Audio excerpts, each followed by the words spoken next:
Ele só queria um café naquela manhã. Mas ao entrar naquela cafeteria, não sabia que estava prestes a encontrar o amor da sua vida. Eles se apaixonaram no primeiro olhar e viveram uma história tão intensa que nem mesmo o tempo, nem mesmo a morte, conseguiram apagar. Esta é a história de Eduardo e Marina, uma história sobre amor verdadeiro, dor, despedida e força.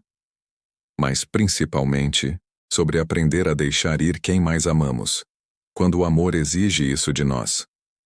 Se você já amou alguém mais do que a si mesmo, essa história vai te marcar profundamente. Eduardo era um homem simples.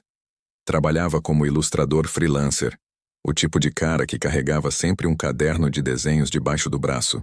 Tinha o hábito de começar o dia com um café forte e silencioso, sentado no canto esquerdo da cafeteria perto da praça central.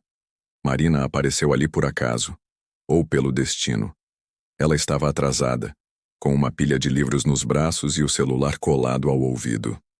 Ao esbarrar em Eduardo, derrubou tudo no chão, inclusive o café que ele acabara de pedir. Eduardo sorriu.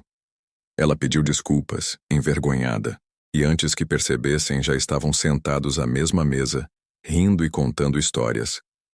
Foram semanas de encontros casuais, que logo se tornaram encontros marcados. Marina era professora de literatura.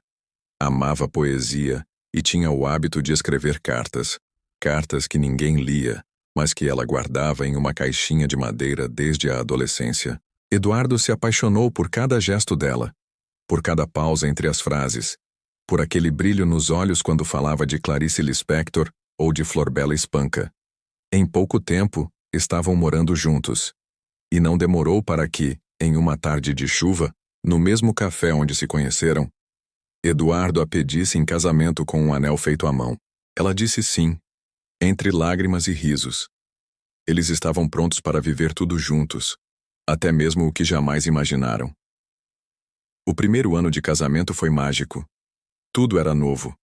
As viagens curtas de final de semana, os almoços de domingo com os pais dela, as noites em claro lendo livros e fazendo planos. Eles queriam filhos, muitos. Planejavam até os nomes, mas o tempo começou a correr estranho. Marina sentia muito cansaço, dores no corpo, rachaduras nas unhas, perdeu peso rápido demais. No início, pensaram que era apenas estresse, mas Eduardo notava que ela estava cada vez mais pálida, cada vez mais ausente. Foram a médicos, fizeram exames, repetiram exames, até que veio a notícia como um trovão. Marina estava com leucemia, a forma mais agressiva, em estágio avançado. O mundo de Eduardo desabou, mas ele não deixou que ela percebesse o quanto estava destruído. Em vez disso, virou especialista em leucemia. Passava madrugadas pesquisando tratamentos, terapias alternativas, clínicas fora do país. Virou seu enfermeiro, seu psicólogo, seu cozinheiro. Deixou de trabalhar para cuidar dela em tempo integral. Tudo o que fazia era por ela. Marina, por sua vez, nunca deixou de sorrir.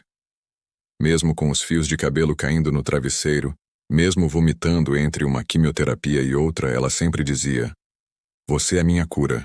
Mas a verdade é que ela estava se cansando.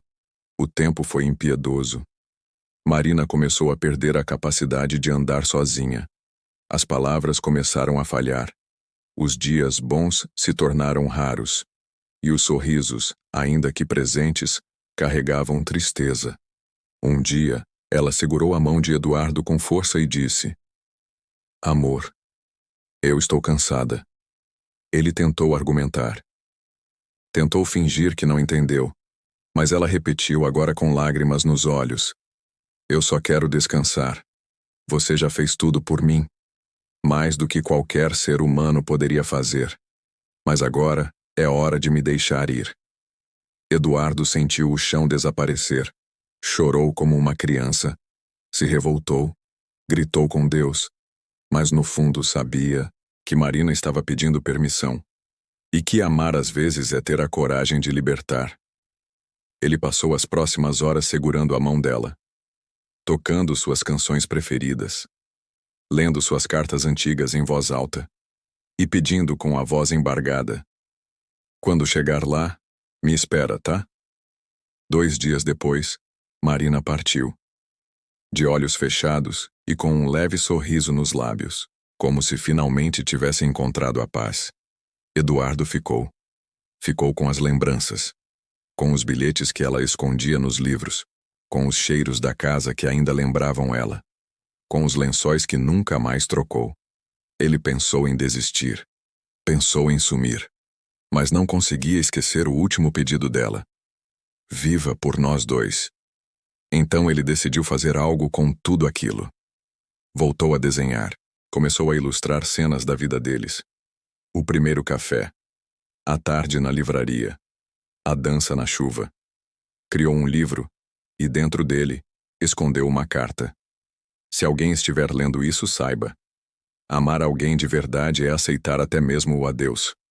É ter o coração rasgado e mesmo assim agradecer por ter vivido aquilo. Porque existem amores que, mesmo quando se vão, continuam vivos em nós. Eduardo nunca mais amou como amou Marina. E talvez nunca mais vá. Mas ele aprendeu que o verdadeiro amor não termina na morte. Ele se transforma. Ele permanece. Ele ensina. E você que chegou até aqui, talvez esteja chorando. Talvez esteja lembrando de alguém. Talvez esteja amando alguém agora mesmo. Então abrace. Diga que ama. Cuide. Porque no fim das contas a vida é feita desses instantes. E o amor é tudo o que levamos quando o tempo diz que é hora de ir.